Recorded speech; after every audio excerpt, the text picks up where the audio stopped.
It's almost at the end of the day. Nice, cool, calm night. Look at all these birds.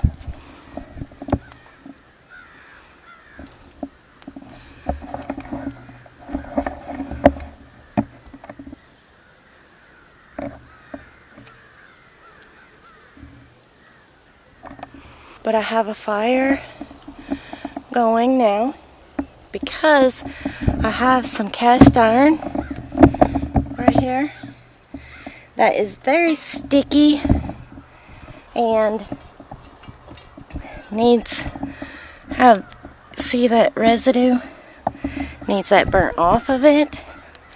So I got my fire going. I'm gonna stick that down in here and re-season this. That way when we want to use it, it's ready to go. Now this, I'm gonna stick, I've got several different things in here right now. Stick that one in there like that, and the lid in there too. Of course you can see the dust. I haven't used it in a while because I've been waiting a nice day to do this.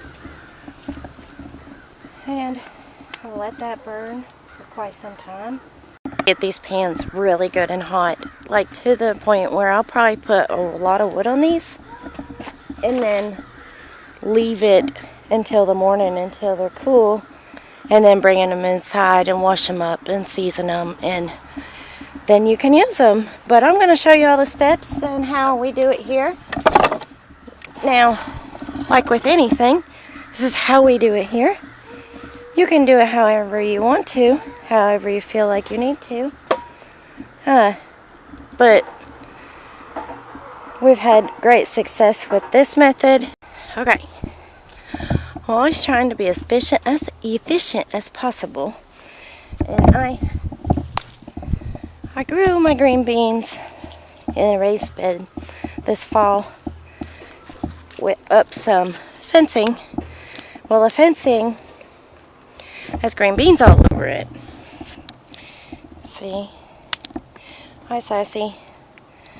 Has green beans all over it, and it's hard to get it off. So while I have the fire going, I thought I would share with you. Ow, that poked me. It's not hot. Okay, I thought I would share with you that instead of picking them all off, I decided I would put the fencing over top of the fire. It's burning them right off, so that's one way. Try to get as efficient as possible. Get a few things done while doing one thing. So that's pretty exciting. And it's, well, you can see it's got all this off, and then what it does leave, you can just pull right off. So that's an idea for y'all if you use fencing and then have to take off the beans or the vines, and it's time consuming. So this could save you some time. So I just wanted to share that with you. Thought that was a pretty great idea. It's working great. You just have to move it, make sure it doesn't get too hot. Keep moving it a little bit, and it burns it all off. So I hope this helps y'all.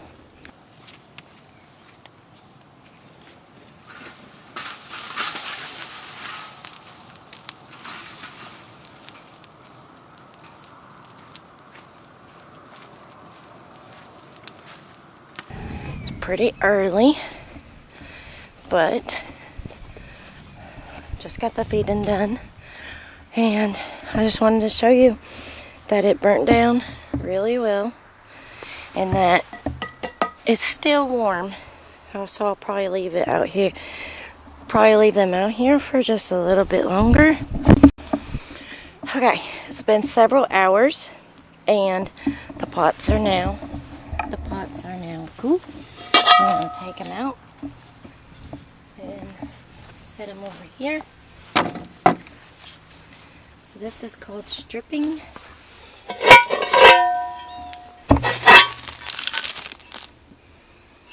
So I stripped it all off of there to get seasoned, stripped cast iron, and take it in the house and start reseasoning it. This is a time-consuming job, but worth it. Okay, now I've got my pan out of the fire. And this is the one that was so sticky and just nasty.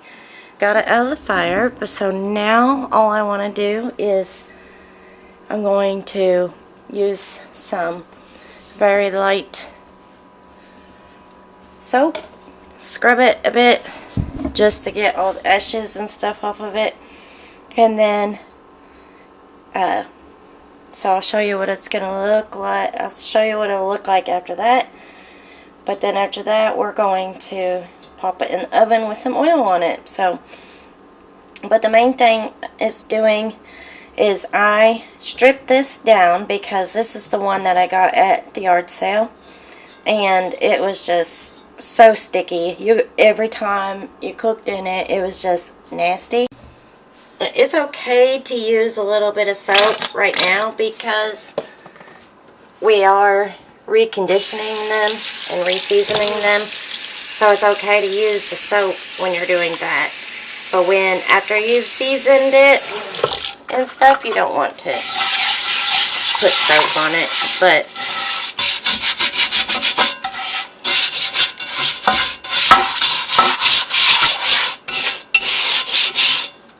so I'll go ahead and get all these pans in, and then on to the next step.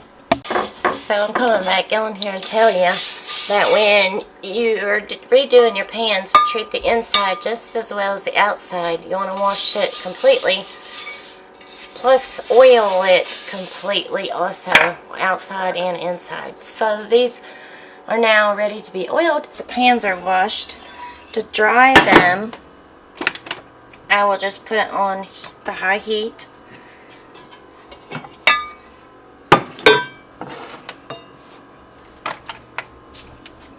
And all that will evaporate really quickly. It'll dry them really quickly. Turn that one that way. And you'll see in just a minute. This is a large one. This is a, it doesn't have a name on it. So I'm not sure why the red. Well, hopefully it'll take that out when it's all done. But if you can see, the water is already evaporating, drying those pans pretty quickly.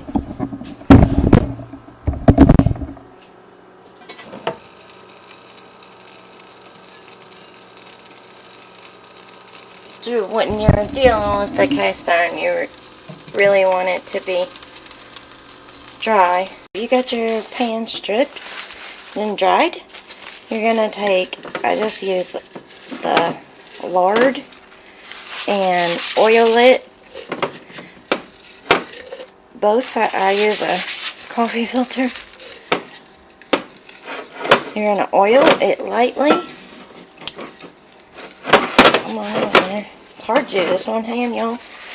Oil it lightly. And then you're going to put it upside down in the oven on 450 for about an hour. And then just make sure you get it completely oiled. And sometimes it's just easier to use your hands, so you know you got all the little nooks and crannies in there. Up the side, the handle, the bottom, all of it needs done, especially only when you strip them like we did and put them in the fire and stuff. So I'm going to continue doing the rest of the pans that I have to do, and I'll be back in a little bit.